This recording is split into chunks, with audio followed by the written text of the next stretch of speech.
President Trump saying he will impose a 50% tariff on China. He said that earlier today in the White House. It's the latest move in his ongoing trade war with the country, and it has been wreaking havoc on the consumer electronics industry. For more, we're bringing in Gary Shapiro, CEO of the Consumer Technology Association. Just to be clear, there already is supposed to be a 54% tariff that will be levied on Chinese goods as of Wednesday. This would then be an additional tariff on top of that if China continues to retaliate with a 34% tariff against U.S. goods. So given all of that, your members, what are they going to see in terms of increases in costs here? Well, I'd like to start with the good news. There's good news? I'm that type of person. And the good news is that for the next few weeks, you're going to see a lot in sales of people who are going out and buying a lot of stuff. We're already hearing that from everybody. Obviously, it's a huge, huge cost increase. The tariff is a tax.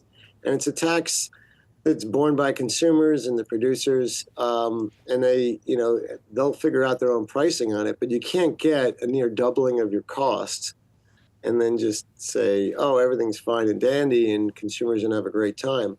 The thing is, the companies I've spoken to basically said, assuming the economy stays steady, which is a big assumption at this point, which may not be true, they'll probably still get the same amount of revenue, but a lot of it will be going, obviously their cost structure will go up.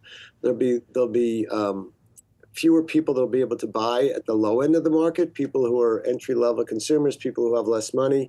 They'll be just locked out of the market and they won't buy. And then that'll affect, of course, and is already probably affecting employment levels, hourly workers, full-time employees. They just can't sustain, retailers can't sustain keeping them. And I think you're going to start, once we get past the sugar high of the next few weeks when the inventories are low to nothing, they cost a lot, you'll see some dramatic changes, I believe, in employment throughout not only our industry at retail, but every industry, whether it's apparel or footwear or so many others that rely on imports. I mean, the Americans have the best economy in the world, or we did until recently. And that's been sustained by the fact that we've done really well. So we've been able to buy a lot of stuff inexpensively abroad, created in factories that we'll never have here. That's not what we're good at. And it'll take a long time to even build the factories we should have here, like shipbuilding and shipbuilding, ships and ships.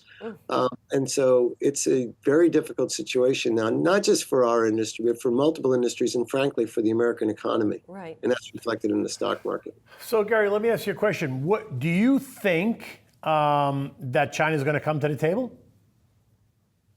I have no idea. I mean, I haven't been in China in a long time, but I know they're very proud people, and we can't, some of the views I've heard by people expressing, oh, they're just copycats and they don't innovate and things like that. That's no longer true. Anyone who's been to China recently can see that they're investing in so many different ways, from their factories to the research and development centers. They're starting to become innovators. They're actually very strategic. They have millions of STEM graduates and engineers graduating every year, while we have more in the hundred thousands. They have people who know how to build factories, and we have very limited knowledge in that area. And I think some of the companies, like what we've heard from like Apple, which will definitely invest in the U.S., but is also looking to India, some other companies, they're going to do what's right for their company globally.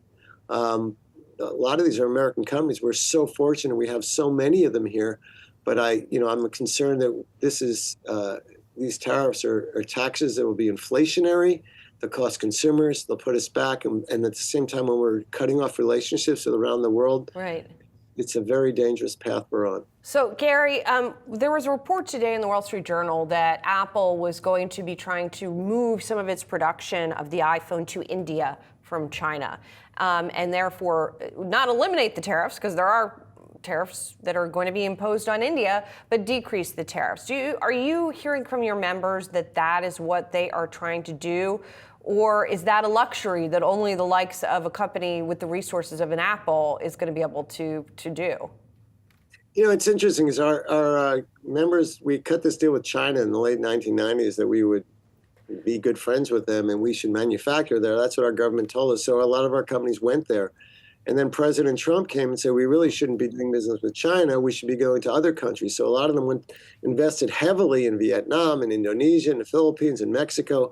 And now we're being told just a few years later, oh, we didn't really mean that. We want you to invest everything in the United States. Well, you can't invest in the U.S. for multiple reasons.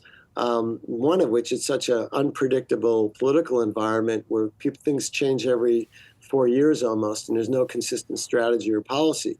But we have succeeded in focusing on innovation. So companies will do what's right for their companies and their shareholders and their consumers. And right now, the U.S. is proving to be a very, very untrustworthy ally. It's extremely dangerous for the world economy. The dollar is already weakening in just less than 1 week significantly. And we're telling our allies that we're no longer their friends.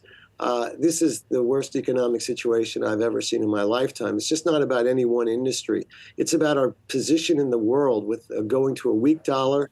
Soon we'll hear perhaps that countries are going to stop holding our debt. That means our taxpayers and our citizens are going to only be paying off interest on the debt. And as long as inflation is high, which tariffs will definitely do, then we'll have high inflation, high interest rates, and our economy and our recession is likely. Gary, thank you for your time. Appreciate it. Thank you.